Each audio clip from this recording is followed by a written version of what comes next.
Welcome to session 3 of Answers to Tough Questions, where we answer this very important question: does absolute truth exist? Well, let me set up my answer this way for you.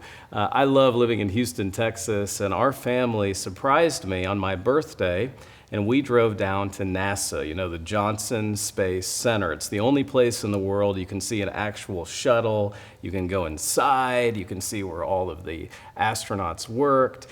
Can you just think back in your mind for a moment, because we've just celebrated the 50th anniversary of the moon landing. We're from 238,900 miles away. We heard those now famous words, "The eagle has landed." Now let us suppose for a moment that Neil Armstrong wired back to Capcom, and by the way, on my birthday we sat in the very room, the mission control room, where all of this is playing out. I can see it in my mind's eye right now. Let us suppose for a moment that, Neil Armstrong decided he was a moral relativist at that moment doing the lunar landing. And let us suppose that he just wired back and said, you know what? I'm going to ignore what 400,000 of you have worked on and what it will take to land successfully on the moon and then come back to Earth, and I'm just going to land the way I feel like landing today. That would be a disaster. Have you noticed that we don't want relativism? We don't want people to do what's right in their own eyes in anything, in any situation, except for personal behavior. I mean, let's face it, we want absolute truth to exist when we drive on the highways, on the interstate, right? I drive on an interstate in Houston, Texas, at one place that has 24 lanes. I am going on there at great risk of my life if everyone's going to do what seems right in their own eyes. It's fascinating to me. I mean, you would probably want to get off an airplane if the pilot said, I'm going to execute the landing today with my hands up and just blindfolded. Is that all right with everyone? That's my truth today. I think we'd all want to get off the plane pretty quickly. It's only what I've noticed when we answer these questions. They're important questions, but there's usually a question behind the question. Have you noticed that in your own personal faith discussions? There's actually an issue behind the issue. And does absolute truth exist always relates to two areas: one's spiritual beliefs and one's personal behavior. That's where we want truth to be relative, and we see this play out in John chapter 1. We see it playing out in John chapter 8, and we also see it playing out in a very interesting, salty exchange in John chapter 18. And you're familiar with this because you know the passion story of Jesus. You know that Jesus appears before Pilate. Pilate was the Roman governor. He was the prefect or procurator. He was the prefect of Judea, AD 26 to 36. Remember, he would be deposed from the land of Judah for being so cruel. He would ultimately die by suicide, by the way. And here he has Jesus before him who says, "My kingdom is not of this world. If my kingdom were of this world, my servants would fight."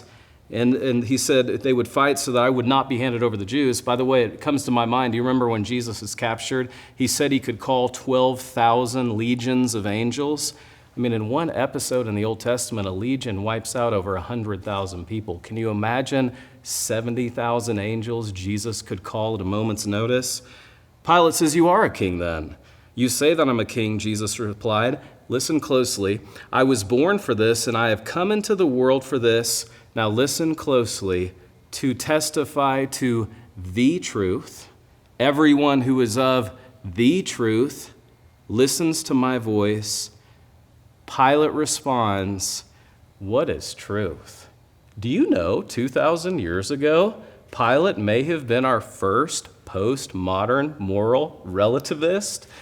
Some Bible scholars, I think, inaccurately try to make Pilate this sincere philosopher. What is truth? No, that's where we have to know something of the original language. There's no definite article. What is truth? What is that to me? Pilate asks. He was a moral relativist, but Jesus kept coming back to the truth, the truth. He who is of the truth hears my voice. We see the same thing playing out, and you're going to study it this week. Then Jesus said to the Jews who had believed in him, "If you continue in my word, you really are my disciples. You will know the truth." And I love this. "The truth sets me free."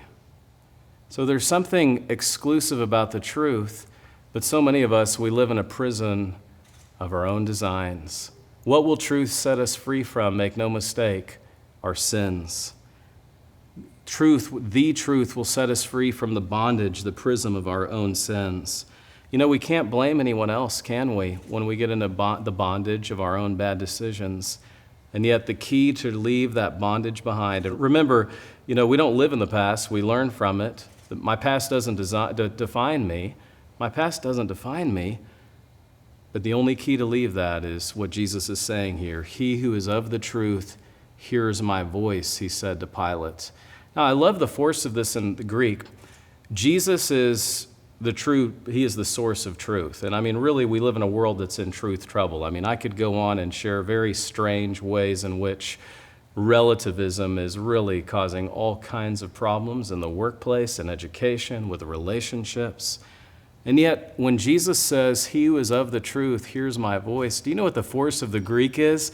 You become like a bolt of lightning. You are a truth bolt when you hear the truth and you enact it and apply it in your communities. And then finally, we study John chapter 1 this week. The Word became flesh and dwelt among us, John says. We observed his glory. The glory is the one and only Son from the Father. I love this, full of grace and truth. It goes on in verse 16, and I'll leave you with this thought. Indeed, we have all received grace upon grace from his fullness. For the law was given through Moses, but grace and truth through Jesus Christ. Do you know what the power of this is? When we come to know the truth, exclusive truth in Jesus Christ, I began to receive the Bible, and this is, by the way, the only place the word grace shows up in the entire Gospel of John, so I'm paying close attention. From the truth, I receive one blessing upon another. That's the force of the passage here. Grace upon grace. Have you received one blessing after another from knowing the truth? Have you been set free as Jesus said he would do so in John 8? We receive one blessing after another. So even though our world's in truth trouble, your life doesn't need to be. Live, believe, trust in the exclusive claims of Jesus Christ. This week I'm going to show you just one example of a distinctive of the truth, the absolute truth that's found in Jesus Christ.